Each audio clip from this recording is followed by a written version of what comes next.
Хөгжимийн төргийн өрхөн үзэгчтэй залуу зохион бүтээгч 2016 Монголын үндэсний олон нийтийн телевизийн 6 зүгийн их студиэс та бүхэнд хүрч байна. Яг одоо бид нар бас нэгэн зохион бүтээгчийнхаа бүтээлийг тайлснаар гаргаж ирсэн байна. Энэ бол Шанхай ачигчим.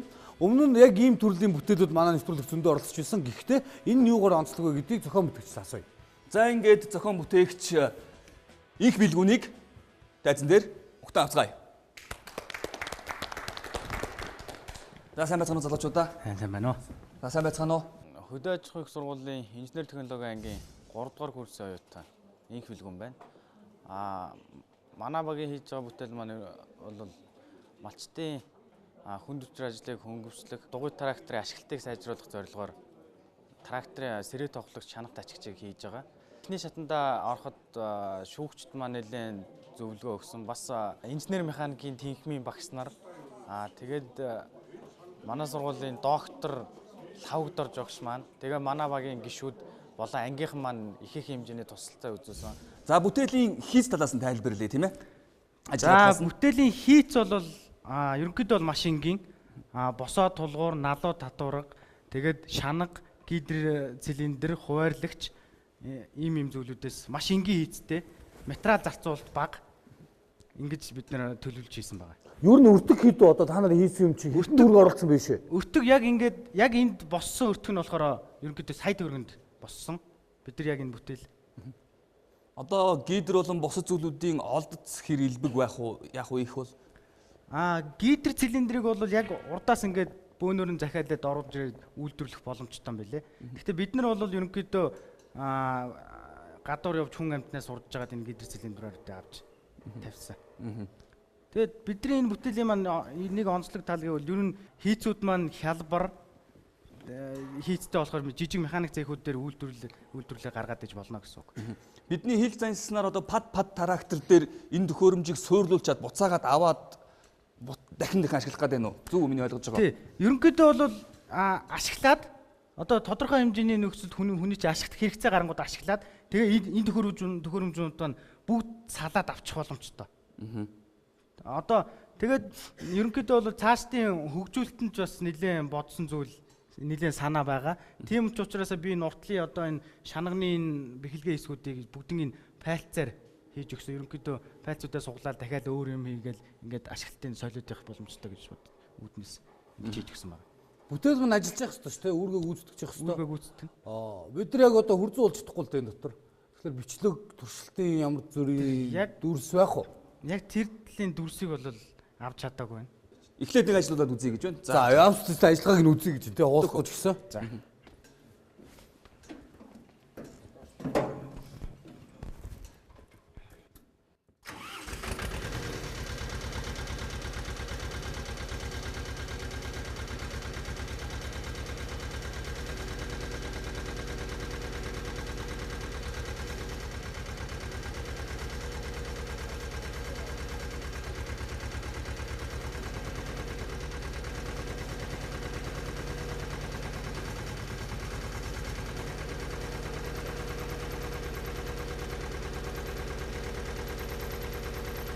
За урагшгаа гарцгаая залуучуудаа.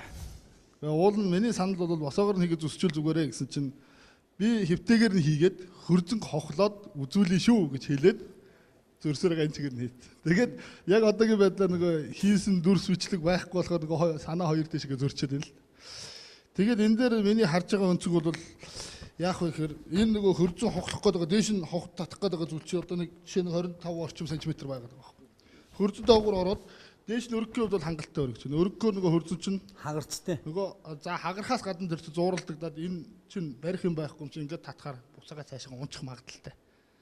Яг тэгж гэнэ үгүй юу гэдгийг л заавал бичлэгээр үзүүлэх байсан. Яг сая би ингээд хөлөөд авч байгаа багцаа ингээд харахаар нөгөөдгөөс дээш нь өргөж байгаа. Гэхдээ нэг хагараад бутлаад бидний нөгөө өмнө жилүүдийн тавьжсэн зорилго юу гэхээр тухайн хөрзөнг бид нар яг алдагдalgүйгээр авъя. Урд аймагуудынх бол түлш болгож хэрэгэлдэг ээ. Гэж тэгжсэн тийм ээ. Тэр зорилгынхаа дагуу бас шаардлага тавих бол гэж бодож байгаа юм л да. Ганбатар шүүгч. Наад хоёр асуулт энэ тодорхойг юм. Нэгдүгээр одоо ингэ тусч авна шүү дээ тий. Шанах чи ингэхгүй шүү дээ. Ингэхгүй болтол тэр чи ингэж өргөж аварлаа. Энэ дээр байсан юм тал нь буцаал гоож байна. Тийм шүү дээ.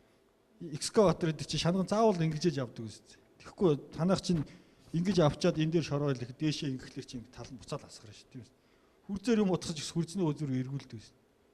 Ингэчээд ингэж өргөх юм бол тэр чинь тал нь асгарна шүү дээ. Тэгэхээр урд ачиж байгаа чинь нэгдүгээрт үргэг үүсдэхгүй. Миний харж байгаа. Яг ачиж үзэн болохоор те сая ажиллуулж хоёрдугаарт энэ хөрзөө хуулах гэдэг шүү дээ. Тэр чинь хөрзөө хуулах гэдэг чинь одоо энэ зүгээр хашаанд ороод ирлээ те. Тэгэхээр чинь дөрөв дуугуу чи одоо шал гэж энэ шалыг хөрзөн гэж бодъё те. Эн чинь өөрөө доошоо явах уу? Доош юм. Хэр явах юм?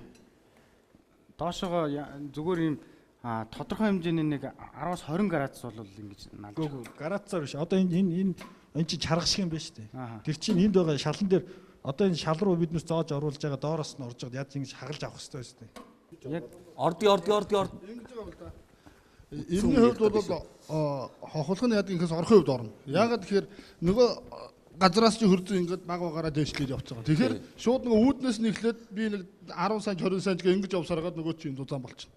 Үүднээс нь эхлээ ингээд оруулж байгаа шүү. малынхаа гаралтаар тэндээс нэг ингээд ухаад эхэлж байна.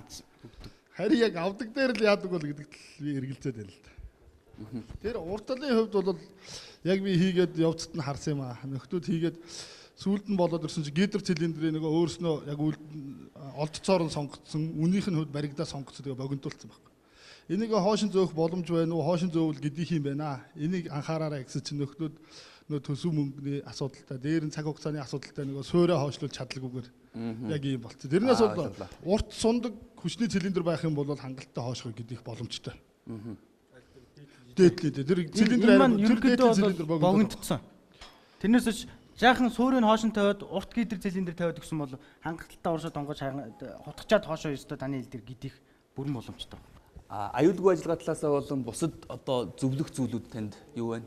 Санаа нь бол бүтээл болгож байгаа юм чинь сайхан санаа. Мэдээж энэ маань бүтээл болоод хэрэглэгчэд очихоор бол энэ бүх хийгдсэн холбоосууд байна те файлцын гагнаасууд бол бүгд шаардлага хангасан байх хэрэгтэй. Яг одоогийн байдлаар бид нар энийг бол баталгаажуулах боломжгүй. Тэгэхээр мэдээж энэ маань санаа маань өөрөө бүтээл маань одоо хэрэглэгчд хэрэгтэй малчид ажлын хөнгөвчлөх юм бүтээл болоод ирэхлээр мэдээж энэ стандартын дагуу бол агнуурууд бол хийгдээ явах хэрэгтэй. Тэр урталд бол тэр өөрийнх нь хэмжээгээр нь харуул бол энэ чинь 300-400 хил ачаа ч юм уу бууцаа өргөчих гээд байгаа байхгүй. Тэгэхээр хажууд нь тэрийг нь бас дараа нь та нар туршилтын үедээ хэрвээ тэр хэмжээг авсан бол хэмжээг нь тодорхой зааж хэрэгтэй 120 бол 100 ч гэдэг юм уу 100. Урталт бол зүгээр төмрөөрөө байна л та. Тэгэхээр урталт тэр махан төмрийг бол бас арай өөр 90 хэлбэрийн юм хийж өгдөг ч юм уу. Тэгвэл ашиглалтын явдал уртсах нь тэр. Тэгээ энэ гидрэлэг айгүй их ашигласан байна хоолой энэ тэр. Энэ дээр үл явцын дунд бас нэлээ их сайжруулах юмсууд бол харагдаж байна л да. За миний хувьд саний ярьж байгаа шүүгчнэрүүдээр нэмээд хэлэхэд ер нь бол бас энэ урагшааж сунж байгаа хэсгийг бас анхаарах хэрэгтэй. Хит их урталт бол хүнд ачаа их бол ер нь бол хойд бөхсчин өргөдөх талаар орно шүү дээ. Хөшүүргийн зарчмаараа тийм ээ. Яагаад гэвэл над Падбат чинь хүндийн дүгнэд яг мотор хэсэг чи урд дугуун дараа байж байгаа. Хойд хэсэг чинь ерөнхийдөө яг тэр хойд дугууны хэсэг бол хүний жингэрэл ер нь хойшоо дарж байгаа нэгдүгээрт. Хоёрдугаарт энэ шаланка та нар эргээ хардаа.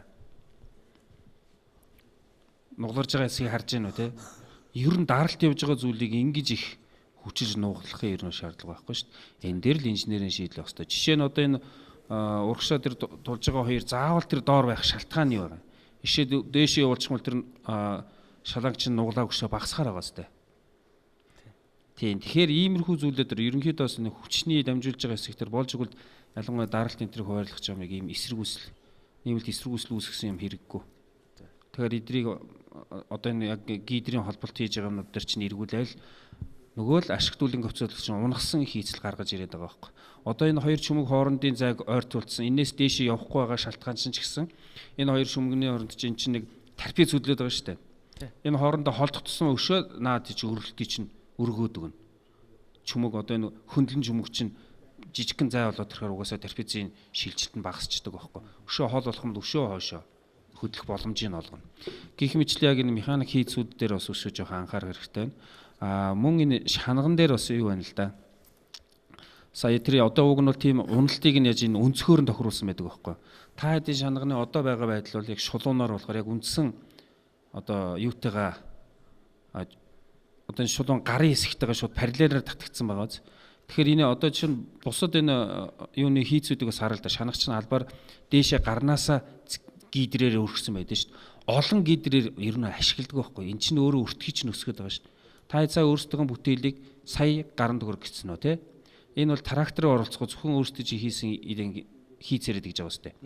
Тэгэхээр гол жин дарж байгаа юм чинь энэ цилиндр дээр чи явчихж байгаа шүү дээ. Тэгэхээр энэ цилиндрүүдийг цөөлөөд цөөлхийн хажуугаар чанартай эргүүлээд энэ олон байх тусмаа бол засвар үйлчлэгээний нэгс урсгал зардлыг чинь өсгөө хайчдаг байхгүй. Энэ болгон дээр чинь жиргүүнүүд явж гин тийм ээ.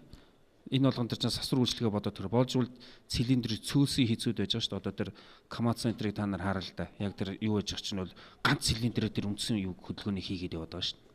Тэгэхээр тэр зүйлүүдээс бас санаа авч надад бас хөгжүүлэх шаардлагатай байна гэж хэлмээр байна. За амжилт.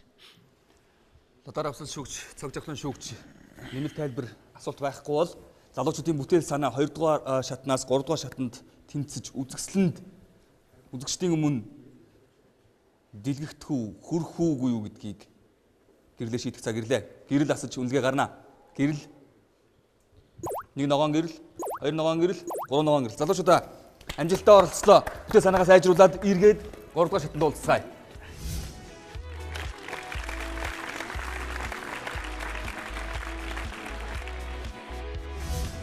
За 2 дугаар шатанд ороод тэнцээд гараад ирлээ. Шүүгчсэн маань ерөнхийдөө бол одоо ингэчүүл тэгчүүл яасан гэсэн тийм санаа бол ихийг өглөө. Одоо бид нэр дараачигаас шатанд санаагаа улам сайжруулад тэгээд эргээд 3 дугаар шатанд уулзлаа.